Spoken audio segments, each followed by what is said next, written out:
Welcome, gentlemen. Thank you so much for your time. Really appreciate you. Thank you. Yeah. What's up? All right. So let's start with a little history lesson. It's your first time on the show. It's the first time we've been playing Bad Omens on this show. So just a quick how the band came together and like what the grind has been like up until now. I think you formed in 2015? Something kind of like that. It's been quite a weird story because like what became the band. Yeah, I'll try to make it short, but what became the band was basically just like this project I started with like some recording equipment when I was 17, 18. And, as it just kind of got more and more serious for me and I started writing more and more like song ideas, that was when, I realized I wanted to try to pursue it because I wasn't really doing much else at the time. Like I was working in a tattoo shop and just kind of coasting. And we got management pretty early, like before like we didn't play the show or anything. And from there, I kind of just hired all my friends and put together the dream team of just people I wanted to like make music with and be in a band with. And like one thing led to another. Jolly's from Sweden, so that was like kind of the weirdest connection that was made. But our former bass player Vincent introduced us, and he was like sending music ideas remotely. Just demos and stuff, and I was like, man, this is awesome. This is crucial. Jolly, did you move to the States to be part of the band? Are you still in Sweden? What's your situation? No, I did exactly. That's what I did. It connected it was the universe speaking, one of those moments, because my band in Sweden was just had like kind of a falling out or like, we don't want to tour anymore. And I was like, I do. And there was like in this moment right there that my friend Vincent, who was then in the band with Noah or like in that group of people, we had a discussion and we just talked and I was like, yeah, my band is, our bass guy's not going to be around no more or tour no more. And he's like, he just said, I'm going to put you in connection with Noah because we have a band going. You should be in it. And I was like, okay, because I was in the same situation I had. Like, no, I wasn't going to school. I wasn't doing anything else in my life that I wanted to do. Perfect timing. So very easy to perfect timing. As the saying goes, timing is everything. All right, we're going to go ahead and kick off the show musically with Loser by Beck. We have a lot more with Noah Sebastian, frontman for Bad Omens, and their guitarist Jolly coming up this entire hour. So happy to be getting to know more about Bad Omens. It's a Loudwire Nights first, and I'm a big fan of their music. So happy to welcome Noah Sebastian, their frontman, and Jolly, the band's guitarist, to the show this evening. So I'm going to be honest, I discovered Bad Omens just recently when we started playing Like a Villain. And I'm glad that my introduction to the band was that, because I went back, I listened to some of the stuff on the debut album, some of the stuff on the sophomore record, and musically and lyrically, to me, you sound like a completely different band, but what you're doing now is so unique. It really stands out. You're such a wonderful vocalist, Noah. I love your unique voice. The music is so much better. How did this evolution come about? Well, first of all, I wish everyone had that experience, to be honest. Yeah. I wish like this record was everyone's first exposure to us because I kind of agree. I think this record is so much more unique and just special, and I feel like we really found, if not ourselves, just like the way that we want to make music now with this record. But yeah, to answer your question, it kind of all started when we did the deluxe reissue of our previous record, Finding God Before God Finds Me, and we did some co-writes with my friend Eric Ron, who's produced a lot of really, really cool records. And when I went into the vocal booth to start singing the song, like the vocal melody ideas that we were making, he kind of just like really pushed me in a way to like be more confident with my voice and finding like my voice in a more like true way to like what it really sounds like versus what I was doing previous, where I was like just trying really hard to like strain it and like make it sound like, like gritty and just kind of trying too hard to emulate other people instead of just focusing on what I truly sound like. Mm-hmm. And yeah, I mean, from there, it kind of just, again, it snowballed and I got more and more confident and comfortable using what became like what my voice really sounds like. And it ended up being for the better because it seems like everyone kind of is on the same page as you, where they're like, man, this record is a whole other thing. And it's nice to hear that because it's so much more me vocally than I ever have been. So it's like, reassurance that like I and other singers as well should like be a little more confident in themselves. And, be more comfortable being themselves and sounding like themselves instead of trying so hard to hide what they really sound like. The album that we're talking about that I love is called The Death of Peace of Mind. It's the latest by Bad Omens. We're going to hear Like a Villain off it. You've been hearing it on Loudwire Nights. Quick pause, coming back with more Noah, Sebastian, and Jolly right after this.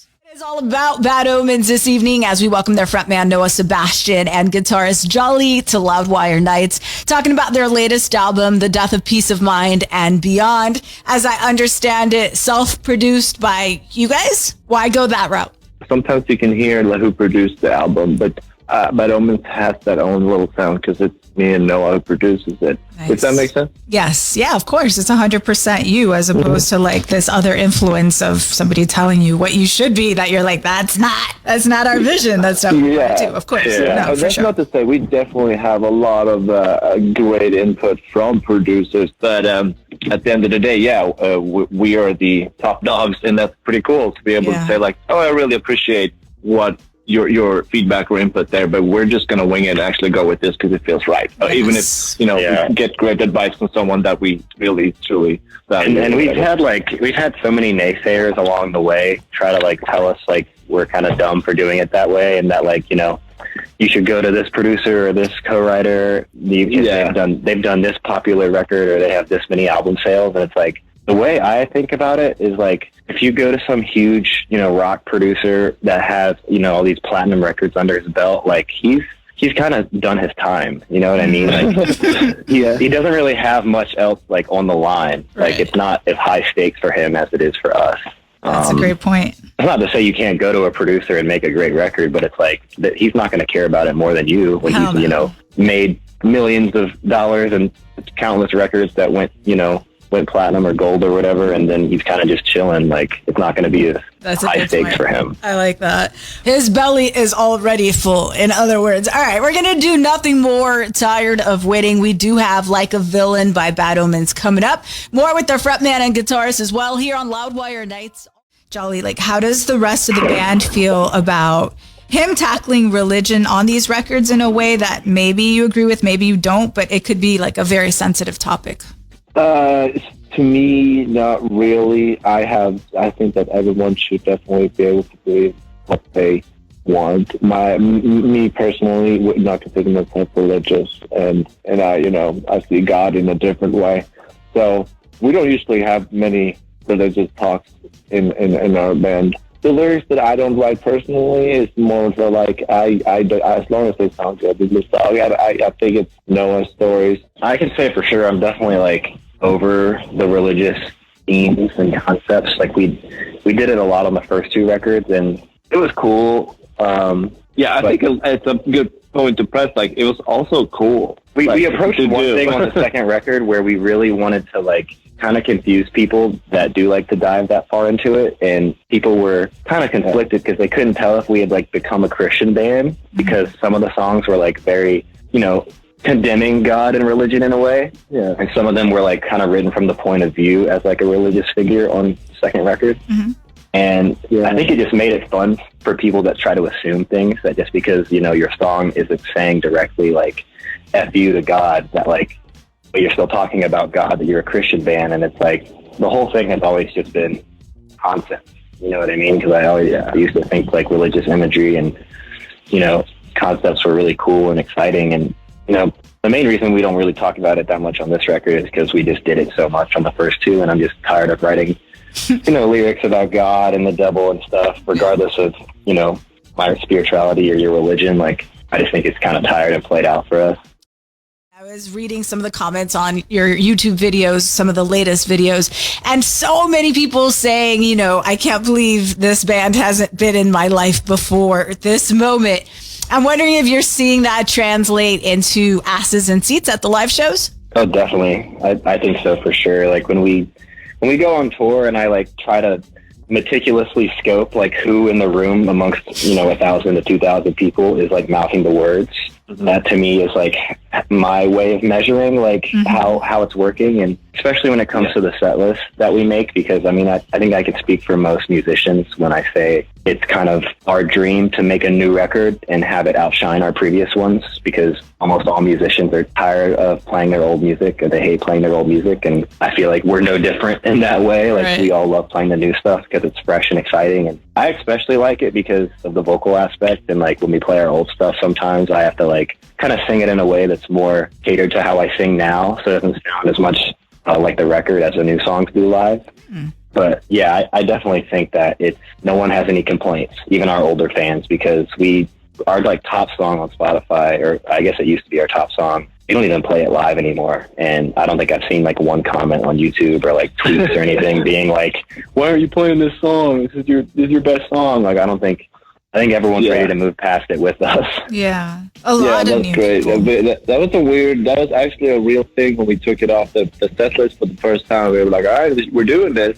We're taking it off. And then, like, why did we do this earlier? Because we realized, like, no one really cares as long as you, like, have a good one to replace it and you're trying, like, you know, it was really a fresh move that we did there, I remember. But it's like, I also think it was good that Noah said that that's when we can really see it, is when we're playing and we can look up and we can see who's actually singing along, who has heard it before.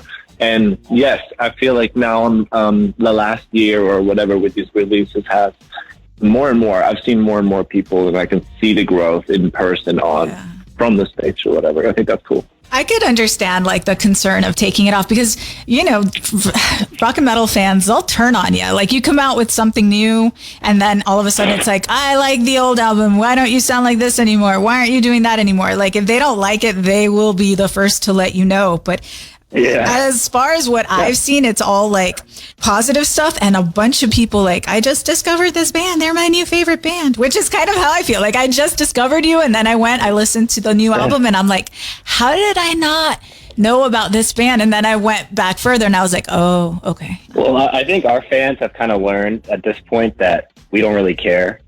Like, I think they know we're going to do what we want to do, and even if that means only playing new stuff live, like, they've kind of come to expect that of us, and they kind of know that we don't buckle down to like their, you know, demands, so to speak. If they're like, you should still play the old stuff, or you should play the heavier stuff, or this or that, like, they just know that we're going to do what we want. And I think that's like a good precedent to set, because a lot of artists like kind of let their fans walk all over them and like dictate their every move, and then it's like all the authenticity comes out of the music on the following record. And then, you know what I mean? Like, you kind of let that pressure get to you as your band gets bigger, and I feel like the art starts to suffer as a result. Yeah, you do it for you first, and then the fans are supposed to agree with you. And if they don't, if you don't, to the extent that they don't like what you're playing anymore, they just won't show up, and that's okay. So it needs to be about you first. And, you know, and be cool about the songs that you're playing, and don't just play a song forever just because some people are going to cry if they don't hear it or whatever. Right. All right. Speaking of hearing, we have Like a Villain by Bad Omens. One more question for the guys as well, here on Loudwire Nights next. All right, the time has come to actually hear Like a Villain by Bad Omens. Their frontman, Noah Sebastian, and guitarist Jolly have been our guests this evening here on Loudwire Nights. So I always ask about the song. What can you tell us about what inspired Like a Villain? I know some musicians don't like to give that away, but whatever you feel comfortable sharing about the song and just how it came together. Initially, it was like this one little vocal hook that I had written, and this was around the time we had done those deluxe songs, and I had started experimenting more, recording my voice in a way that was more natural and more just me. And I really just wanted to play around with my voice and, you know, sing more, because I really wasn't doing it the way I am now before when I was writing. So I just made like a little loop, like a little guitar part and some keys, and I just wrote the hook to that song that eventually became the chorus. Just kind of like freeballing, just singing different ideas and words and mumbles over this little musical section. And from there, when I had a hook I really liked, and this is kind of how a lot of the songs on the record got made. Like, I'll just set like a vibe with like a sample or a little drum part and a guitar part, and I'll write a hook that I really like, and then I'll call Jolly in and be like, okay, now you do some stuff. Like, we were very worried that it was a wordy one, if you remember, because it's a wordy chorus. It's a lot of words. I remember I was kind of on the fence about it. Yeah, I thought that was the term at the end of the day, I was like, I think that's what's cool, because I'm not sick of it. Like, I get sick of but I didn't get sick of that. And I was like, I think we got something. I think it's proven that it's good too. Like, I think it was proven that a lot of people, other people like it too. But yeah, we were on the fence a little bit because it was a lot of words. But yeah, well, that was interesting. It was fun. I'm a fan. I'm definitely a fan. Like a Villain is the name of the song. It comes off Bad Omens' latest album, The Death of Peace of Mind, and you're hearing it on Loudwire Nights.